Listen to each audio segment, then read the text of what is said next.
why I'm here today is because I told Mr. Ackman that my dad was in the Rising in 1916, Easter Rising in 1916. And I was thinking if it was Mr. Hogan introducing me to you, I'd probably say I know about it because I was there myself. That's the way he does things. My father was, he grew up a farmer in West Cork, and they were tolerably well off for those times in Ireland. And he went to school, the same school as Michael Collins. You know of Michael Collins, who he is? Yeah. Michael Collins was probably years behind my father. He was the same class as his younger brother. And when he finished school, he did some farming. Father had a farm. And then he managed to get away. He was one of the lucky ones he got, was a lad who got a scholarship to go to Dublin to do a study in agriculture. And it's the first generation of Irish with any real opportunity to go to third level education. It was only from about 1908 that there was. They weren't allowed to go to university. The only university there was in Ireland until the early 1900s was Trinity College in Dublin, which was set up by Queen Elizabeth I, and 1558 she came in, and she was there in the early 1600s. But that was meant for the people who had come to take over Ireland. It wasn't meant for the natives who looked down on it. But anyway, Dad finished the first year of in the College of Agriculture, it was called. And then he got a scholarship to go on to get a degree at university.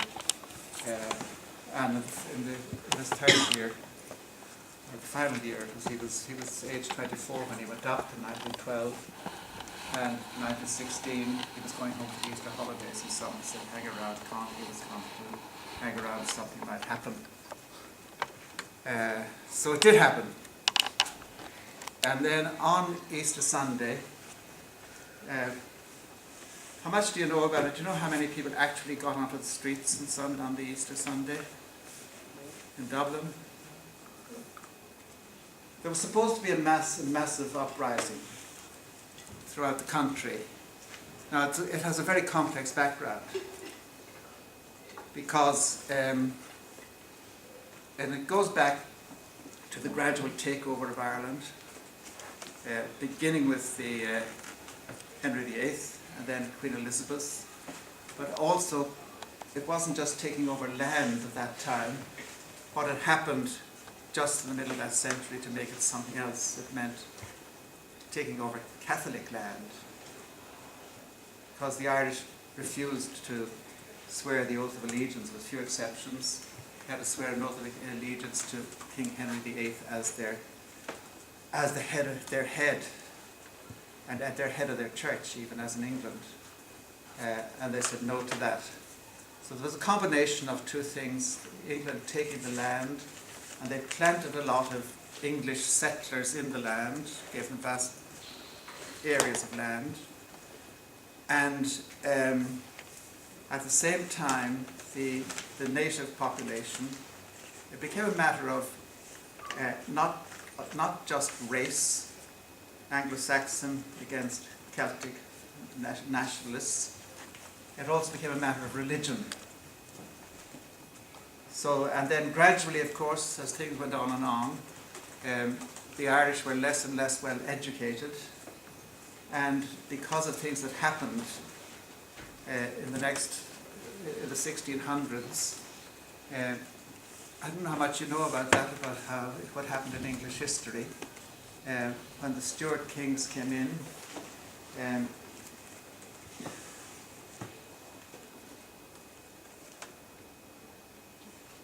anyway, on the Restoration, the second Stuart came in. The first, there was the first. Who was the first Stuart king? Dear, dear, got a bit confused about these now. It was Charles I, and Charles I. But then there was a takeover in England of the Cromwellian Revolution, and the Commonwealth, as they called it, took over, and he was beheaded and set off. And then at the same time, Cromwell went over to Ireland and was famous for slaughtering people in Ireland who were wanting to rebel. And then when it came back, when the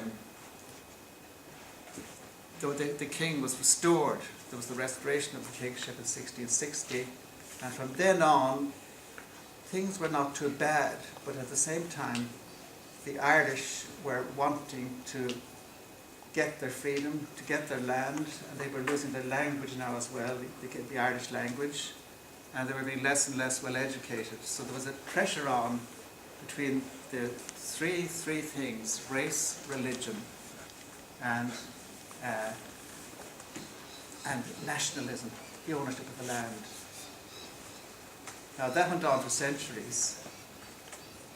And finally what happened, the final takeover of all of Ireland, happened about in 1690. What happened in 1688 was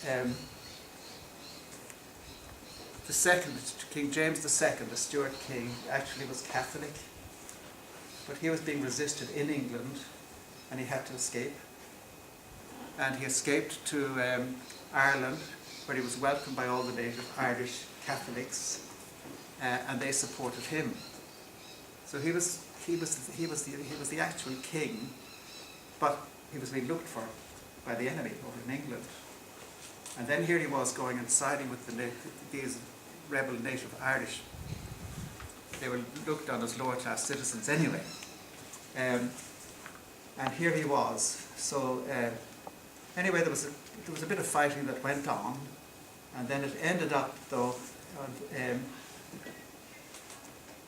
it was going fairly well. And there was a famous siege of Derry up in the north of Ireland that actually they held out against the King James's crowd and the Irish crowd there, and that's what they celebrate as the Orangemen celebrate as the famous victory too. But anyway, finally they were defeated, King James and the Irish people who were backing him, at the famous Battle of the Boyne. And in about 1690 there was a complete wrapping up, and thousands and thousands of the Irish leaders, something like 20 or 30,000, just left the country altogether. They went away to Europe, and they're known as the wild geese because they became significant parts of different armies of France and Italy and places like that in the next centuries. So they were pretty well gone down by the end of the 17th century, the 1690s. And that's when the English decided we've got to keep them in their place. And this is what really led to the deep down feeling in all the Irish for centuries that they had so much they really wanted to fight against, because there were the famous penal laws. Did you hear talk about the penal laws? Yes, they were called penal laws, came in at about 1690. And by these laws, the native Catholic Irish would have no vote. There was a parliament in Ireland under England. They would have no vote. They would have no rights to serve anything like as a judge or in the government of the place at all. No Irish person was entitled to start a school. All the bishops of the Catholic Church were forced to go into exile or to be hanged, drawn and quartered. They allowed a small number of registered priests to stay, but if any more were found, they'd be hanged, drawn and quartered. So it started at a time when the priests had to say, you see mass rocks around the country in Ireland all over the place still, but if they wanted to say mass, they would go out into a country on a rock and people would watch to see if the soldiers were coming to get them. If no Irish person was allowed to have a horse that was valued at more than £5, so that if one of the landed gentry came along and said, here's £5 for your horse, you had to refuse it, or you had to give it to him or have it confiscated.